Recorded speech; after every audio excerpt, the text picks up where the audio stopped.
happens. I'm back, Opus. I'm back, Opus family. Sorry about that. Like, I'm telling you, like 20 minutes and it just says you're done.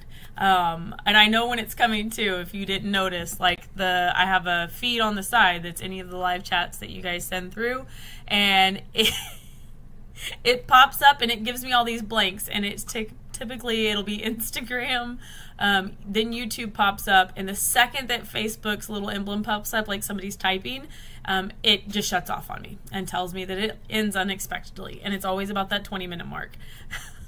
But I'm back. Welcome back. We're going to continue on Water Cooler Wednesday talking about remote work and navigating that landscape. TikTok didn't miss it. It kept going live there. So the topic that I had just popped back up, or just brought back up, was focusing on the results that your team is giving you, right? Not focusing on the number of hours worked. And while granted, most of us are not hourly anymore. A lot of positions are salary, depending on where you're at, depending on what you're doing. You know, if you're not punching the time clock, that things look a little bit differently than they do if you are. And, thinking about kind of the age range of where people are in the work life cycle is something that you have to take into consideration. But if you've had a good conversation, you've set your expectations, and you hire people that have the ability to prioritize what needs to be done, then your results will come. And it's something that can be missed a lot when you're really focused on, okay, well, who's here all the time? Well, are they there because they just don't work efficiently? Are they there because if they're hourly, they're milking the clock? We use that a lot in retail. Or are they getting their tasks done? And having open communication with your team can really help you drive those results.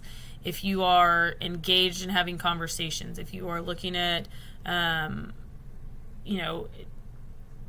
metrics of the amount of time spent on, whether the computer's on, if you're looking at the amount of leads that are coming in, watching something within that industry that you can actually measure will help you clear some of that muddy water up around remote working, right? So giving the objectives and the goals that your team's supposed to meet will help you focus on the results and not on the actual number of hours worked.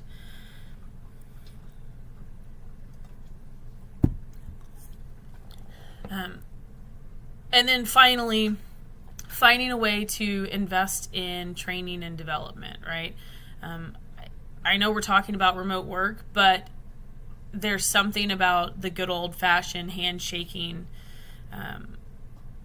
that just can change a team and can change the dynamic. Getting to spend some time sitting in a room where it seems more things are said than over a virtual meeting can help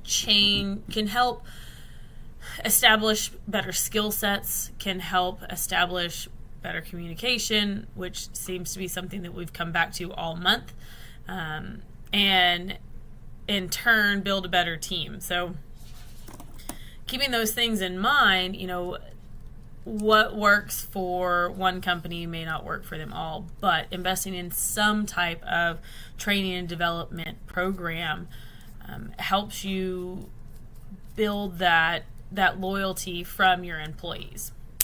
So ensuring that they're, learning something new, because I promise you, nobody shows up to their job wanting to do a bad job. That's just human nature. We're not wired that way. We don't get up in the morning and say, I'm going to go work today and do a bad job. I want to go do a bad job. Now, they might get to work and say, oh shit, I don't know what I'm doing. Pardon my language. They might think, I can't go to my manager, I can't go to a peer and ask questions, I need to figure this out on my own. or they just don't understand what the goal is, and they don't know how to look for, continuing education or something that would make things easier. They don't know how to problem solve, because at this day and age, at a lot of our, I feel, in a lot of our school programs, we're just teaching kids to be able to take a standardized test so that they can, get more funding to teach more kids to take more standardized tests. We're not teaching our children or the people coming out of college into the workforce, really how to have some problem solving skills. Example would be, I was tasked to start learning how to do some of the background work in SharePoint and Microsoft SharePoint and writing the flows and Power Automate. And there was a couple things that I got stuck on, and instead of going and asking for someone to tell me how to do it, I went and started researching, and that research helped me learn more about the program and the process, which for myself and the way that my brain works did even more than had I just been told. Because had I just been told how to start something up and not been able to actually work through it, I would have forgotten it a lot quicker. I wouldn't be able to use it the next time. So when you're investing in your training, when you're looking at how do you develop the people that are working for you, you also have to then think about who and how they learn. Do they know how they learn? There's a lot of great tests that you can get online for free. One that we used pretty regularly in my past life was DISC personality, and learning that about your direct employees, about yourself, so that you can in turn better support your team, better support your business, and heck, even your customers, honestly. And that's really what it's all about, right? Like, none of us, again, want to do a bad job. None of us want to come in and fail when we're looking at these kinds of things. So take those things into consideration as you work through, what the rest of this year looks like. Opus Management is here. We're available to help. We're happy to set up a discovery with you. You can check us out on any of the social media platforms. We have a YouTube channel. We've got Instagram, Facebook, Twitter, LinkedIn. You can find us all there. We have our website is opusmanagement.us. You slide over there and you can find where you can schedule a meeting with several of us. And I know my Calendly link is on there, and you can set up time there. Opus Management Design is our social media and bespoke project platform. You can hop on there and look at the different options that we have as far as growing your brand, helping you create a strategy for your social media, for your business itself.